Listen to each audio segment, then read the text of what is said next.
Greetings and welcome to the Cerebral Women Art Talks podcast. I'm Phyllis Hollis, your host. As an extension of my Instagram page, Cerebral Women, this podcast offers insights into the visual art world. I interview artists, mainly artists of color and female artists who will freely articulate what inspires their creativity. In addition, you'll hear interesting perspectives from dedicated art professionals who work with artists and the art institutions that feature them. I'm confident that collectively, these individuals will indeed stimulate your mind as they do our eyes. Please know these interviews are conducted in my Manhattan apartment, so please forgive the background sounds of city life. Welcome to the Cerebral Women Art Talks podcast. In this episode, I feature artist Lilianne Milgrom. Our conversation will be a departure from other interviews in that we will be discussing a book she wrote titled L'Origine, after the Orsay Museum in Paris graced her with the opportunity to copy Gustave Courbet's painting titled L'Origine du Monde, The Origin of the World. Lilianne spent nearly a decade researching the secret life of the world's most erotic masterpiece, a painting that disappeared for 150 years. Let's begin with me reading the opening paragraph. Paris, winter 2011, the Orsay Museum. It stopped me dead in my tracks. Granted, I was in Paris, but nonetheless, this wasn't something you'd expect to see in one of the most celebrated museums in the world. Prominently displayed on its own dedicated wall and hanging at eye level was a realistically rendered, X-rated peep show perspective of a woman's exposed genitals, not a fig leaf in sight. The parted thighs drew my eye towards the riotous pubic bush just left of dead center. The vulva was split asunder by a palette knife slash of scarlet. A shadowed ravine divided the buttocks into two creamy rounded orbs, and only a single breast, crested by a blush-colored nipple, peeked out from beneath rumpled sheets. No face, no legs, no arms, just lady bits. With that, welcome to the Cerebral Women Art Talks podcast, featuring artist Lilianne Milgrom. Thank you and enjoy.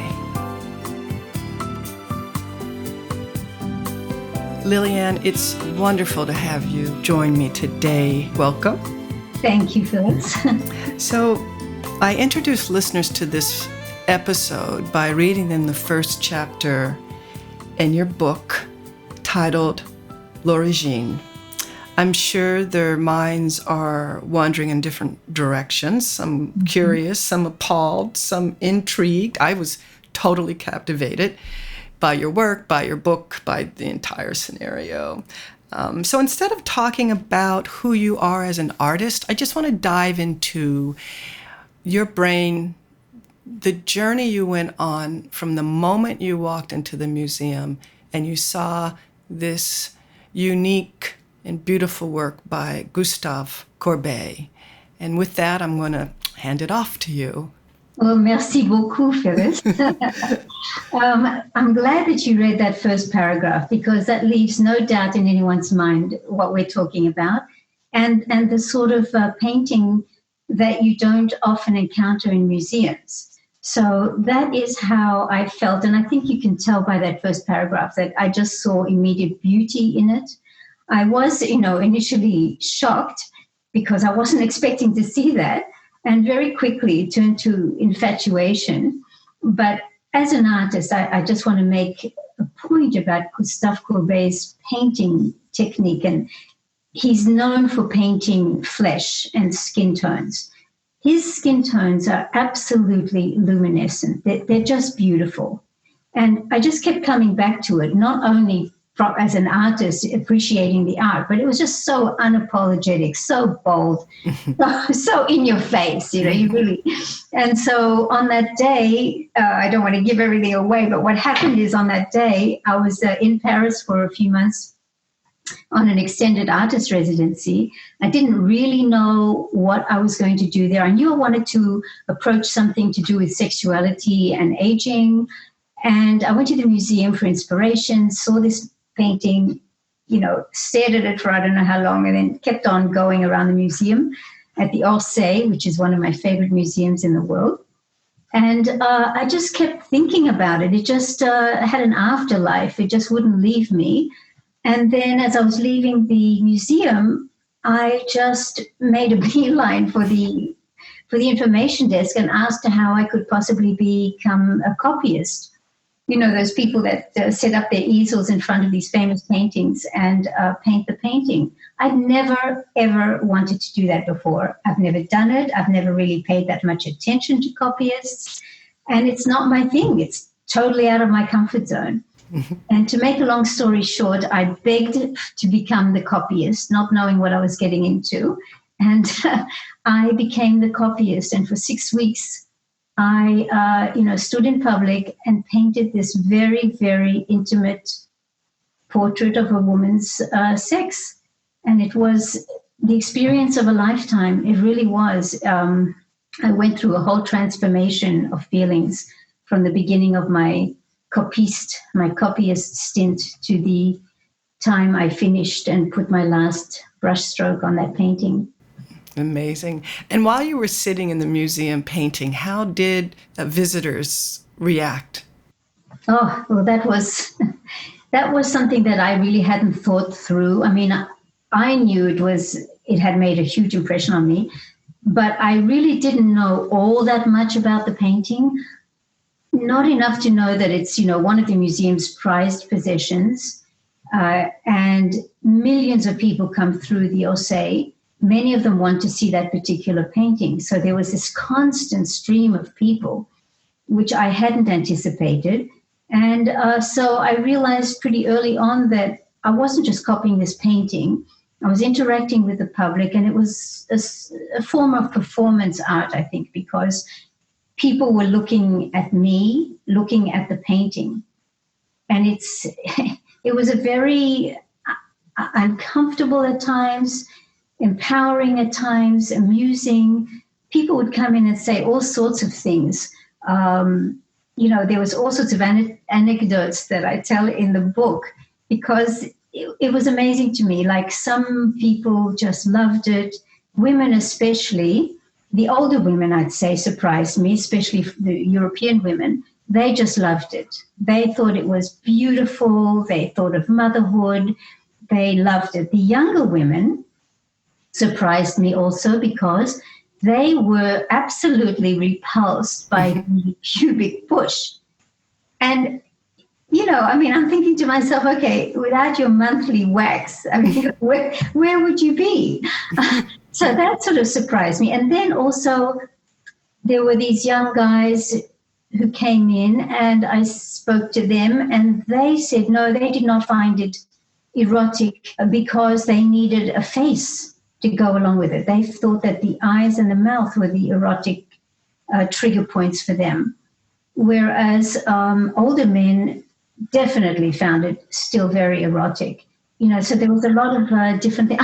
I'll tell you one thing that a guard told me, because it's only been in the possession of the Orsay Museum since the 1990s, and it was painted in 1866. So the book is really about where was the painting all this time. But after it was shown at the Orsay in the 1990s, right at the beginning, a security guard at the museum told me that there was this French guy that used to come in a raincoat every day as soon as the museum would open and just sort of park himself in front of this painting with his nose like right up to it. And he would every day. And eventually the museum asked him to leave. And he's apparently became a persona non grata at the museum. So, people do get obsessed with this painting in good ways and I won't say bad ways, but, different ways. And tell me, so do you have a sense of why the male gaze is different than the female gaze? Oh, that's such a loaded question. It is. And, okay, so let's just start. I think that one of the reasons I wanted to write this book is I wanted to humanize the painting. I think people rush to judgment when they see this painting. and they think it's, pornographic and provocative and all that. But I don't think that was the actual motivation of Gustave Courbet in 1866. And we have to put it in context. The painting was painted as a commission, a private commission, for an Ottoman diplomat, Khalil Bey. So it was never meant for millions of people to ogle at. Let's start right there. And it was kept hidden all this time. But it was definitely painted for the male gaze. Again, you put that into context in the 1860s, okay? You're not going to paint something like that. It would just have been too shocking for women to see it. It was not for women's eyes. And in fact, every collector that it went from hand to hand after that time were all men, except for the very last woman, Sylvia Bataille. And it was meant for the male gaze. So now, here I was looking at it through a very feminine gaze. And I saw, I think, a different thing. I think women see different things when they see that. I saw beauty, I saw empowerment, I saw creation, and I saw not so much any eroticism, but I just felt like an identification with it, which I think that the male gaze could not possibly identify with this painting as a woman does. I mean, what's your impression of the male versus female gaze? As far as women are concerned, I think some may feel that if they appreciate the work, they can't claim that because society makes them feel that good girls don't like that type of work, or good point. Yeah, we're supposed to hide ourselves. We've been brainwashed over the years, yes. As a means of control. So it seems as if the older women, with all the sexual revolution and everything, are much more open-minded in many ways. Mm-hmm. And I find that some younger women, not all, lean more towards being judged by a society or men or in general, and so they turn their nose up to it. Right, that's, there's a lot to be said in that, because I still think back about my embarrassment that first day when I, turned up to the painting, rolling my easel behind me and stood in front of it and set up my little mini studio there on a stool. And it was, my palms were sweating. I was absolutely shaking. I couldn't meet anyone's eye. And I am not a prudish person. I just was overcome by embarrassment at that time. And that's what being there for 6 weeks did to me. I am no longer embarrassed. I feel, like I said, totally empowered. I identified with the painting, and I have a personal sort of protective pride in that painting. I just absolutely love it. Yeah. I think I would have been obsessed also. So you were the very first copyist. That's right. And since then, let's talk about the various contemporary artists who were inspired by this work. Oh, that's another thing that is so special about this painting. It is still so incredibly relevant, almost 150 years after it was painted. And relevant not only in that it, is a launching point for discussion and debate about the female body, the naked female body, control over a woman's body. It's still so relevant in that way, but so many contemporary painters and artists of all sorts who have seen this painting have riffed on it in their own way. And I have sent you, as you know, I have a whole file that I keep discovering artists. It's almost like, and people are now sending me images that artists have done because they know that I'm interested in this topic. So there's been so many artists. Actually, I'm really sorry, I don't have my list in front of me, but I can describe certain ones. Like there's a Trockel, I think, is the name of a German painter. She's a conceptual artist. And she had this, she was in the New Museum in New York. That's where I saw the piece for the first time. She had a sort of a medium-sized replica of L'Origine du Monde, the painting, The Origin of the World. And instead of the pubic bush, she had this large, hairy sort of tarantula. And it was really shocking to see that. It was, pretty awful. And there's so much to unravel in that imagery of what she wanted to say. Yes. Then there's an Israeli contemporary artist, video artist, Dana Gillerman. I think I sent you that too. She did another sort of shocking piece, but very feminist inclined, I would say. She has a video in which there's an image of L'Origine du Monde, The Origin of the World by Gustave Courbet. And as you're watching this 2-minute video, you start seeing a trickle of menstrual blood, coming out. It's maybe she was sort of going one feminist step beyond what Gustave Courbet was doing, because he was paying homage to this and it was still rather on a pedestal, okay? Maybe she's trying to show us, go further. This is reality, because he considered himself a realist, Gustave Courbet. Well, I think she went one huge step further in realism. And Micheline Thomas also. Absolutely. I saw her work, and I think it was in the Brooklyn Museum, and she did a black version of L'Origine du Monde with some sequins in there, which is her style.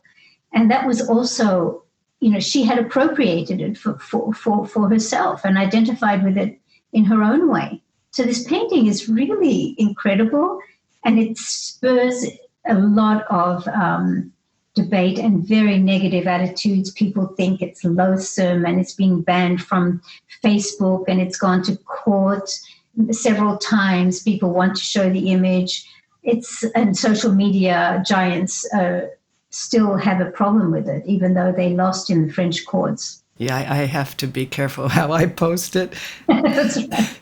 So let's share with listeners the journey, the 10 years of research that you did. Well, I can assure you that from that paragraph you read at the beginning, I had no idea that I was going to be immersed in this painting for the next decade. It just would not have crossed my mind. So not only did I spend that 6 weeks of my residency in Paris painting this painting, but when I got home, I just was still so intrigued by it that I started looking more deeply into its history. And I also went and bought the 800-page compendium of Gustave Courbet's translated letters. And the minute I started reading his letters, I said, I am totally enamored with this guy. I have to read all his letters. And I became intrigued by the artist himself and by the painting. And I started reading more and more. Fortunately, I can read in French, because most of the research and history and books and biographies written about this painting and about Courbet are in French. And that was one of my motivations, that I wanted English-speaking readers to be able to know about this incredible history. So I started reading and more, and I realized, oh my goodness, if I thought the painting was riveting, its history is even more unbelievable. Couldn't make that stuff up. So I just had to write this. It's a story that must be told. And it took me 10 good years, and I'm very, very proud of myself that I could stop at a certain point and say, okay, I just have to write now. So let's talk about him a little bit. In terms of his choices and the title of the work, I mean, do you feel that he has or had respect for women? I mean, the title, Origin of the World, I mean, that's making a strong statement. It's a compliment. It is absolutely a compliment, but unfortunately, there's no direct, unequivocal proof that he came up with the title. So there's a lot of debate again, even about the title. But it goes back a long way, pretty early on, almost like a year or two after it was painted, people started referring to it secretly by that name. But we don't know exactly who penned that name. So it's not sure that it was him. But what I did, let's just go back to what sort of person he was for a moment. And that's why I think a lot of the feminist art critique about this painting takes that into account. And so they, I believe, take him the wrong way. He was extremely arrogant, volatile, passionate, provocative, sexy, chauvinistic, but a true groundbreaker and a rule breaker. So he wanted to do something. His religion and his entire raison d'etre, so to speak, was realism. Like, you can speak about realism and different forms, different schools of art, okay? But to Gustave Courbet, realism was the way he lived. He refused to paint anything that he could not see with his own eyes. That was for him the way he lived. He hated hypocrisy. He hated anyone telling him what to do. And he went ahead and painted what he saw, which was not of the time. That is not how painters painted at the time that he was painting. So he was a realist. And I believe that the way that this painting is painted with such sensitivity and beauty, I do believe that he was making a statement as a homage to women. He did love women.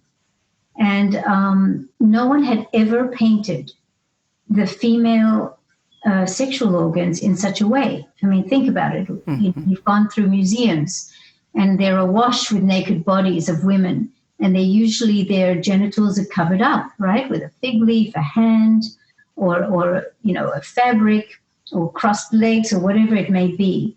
And he just painted this way, saying, no, this is the way a woman looks. And I think he did it with love. And in the book, that was a scene that was very hard for me to get into his head. Like, what happened at that moment that he painted that? And what I found through all my research was about the time that he painted that. He also had painted a series of paintings that showed a deep, dark cave outside of Ornans, where he was born, where the source of the river Lou comes from. The river Lou passed by his window of his childhood home, and he was fascinated by this dark cave where the source of the river came from. And so other people, as well as I, think that there was a deep connection with the source of things, creation and the source and the actual, going back to the very beginnings. And I think that did have an influence on when he painted this painting. And I do create a scene in my book about that moment. Mm-hmm. I enjoy the book very much. Thank you. Let's talk about the work's journey to Brooklyn, the Brooklyn Museum. Yes. So, as I mentioned, the painting was painted in 1866, and yet for most of its life, it was kept hidden from view by collectors and seen by so few people that it was actually thought to be missing or damaged, or nobody really knew where it was because it was so secretly hidden. And the last collectors were the famous psychoanalyst Jacques Lacan. People may know him for his Lacanian psychology. He bought the painting in Paris in the 1950s. He and his wife, Sylvia Bataille, who was quite a name in French theater at the time and early French movies. They kept it hidden behind another panel all this time and only showed it to a few people. So what happened is that the curator of the Brooklyn Museum in the 1980s was the famous late Linda Nochlin. She was a Courbet scholar, and she was obsessed with Courbet, I'd say perhaps even more than me. Oh, no. And she was preparing a huge retrospective. I think it was called Courbet Reconsidered at the Brooklyn Museum. And she got wind of the fact that there was a rumor that Sylvia Bataille actually had the original. And so she pestered her, apparently. She went to Paris a few times. And she was able to get, for the first time, she was able to get the original shown in public. But it was, hush, hush, under the radar. Sylvia Bataille refused to have her name linked to it. And when it came back to her, she continued to say she never had it, that she continued to refuse to acknowledge it was in her possession. So it came to the Brooklyn Museum in that way and didn't cause as much of a stir as I think it may have if it was shown today, because it's causing even more of a stir even in France. So I think, social norms are sort of going backwards a little bit. Mm-hmm. I wish I would have had an opportunity to see it, although I know I will. Why do you feel she did not want people to associate her with the work? Well, this is all conjecture, but I've done so much research.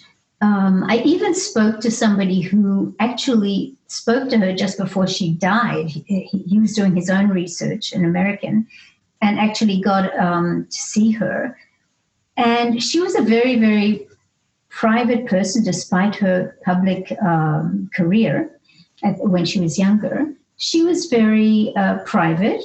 So she, I think, the way that I have read her comments about when her husband did used to shock people in his bureau by showing them, he would slide out this false front that was painted by André Masson and say, and he would just he was a psychologist, psychoanalyst. Okay, so imagine he had this painting hidden behind a sort of a landscape, and he would bring his very few friends that he wanted to show this painting to into his office, and he would just pull aside this cover and just watch their faces as they would sort of go from shock to, what is this?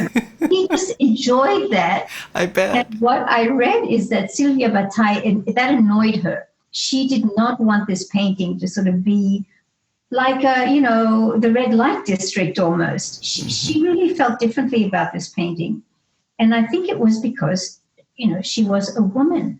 Mm-hmm. And as I said before, a man is not going to feel the same way and the same sort of identification and the same protective feelings that we women might for this painting. That's not to say that there's a lot of women who absolutely hate this painting and think it's exploitative, etc., and they're very averse to it. But in my opinion, Sylvia Bataille, she thought that the world was not ready for this painting. Well, if I owned it, it would be in my bedroom. There you go.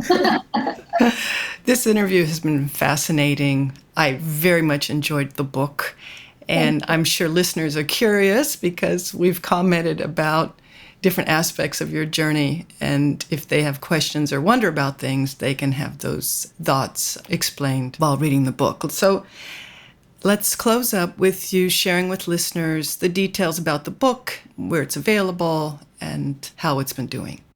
Well, thanks, Phyllis. As you can tell, I love to talk about this book and about the artist.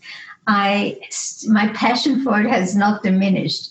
I think everyone around me is sort of waiting for that.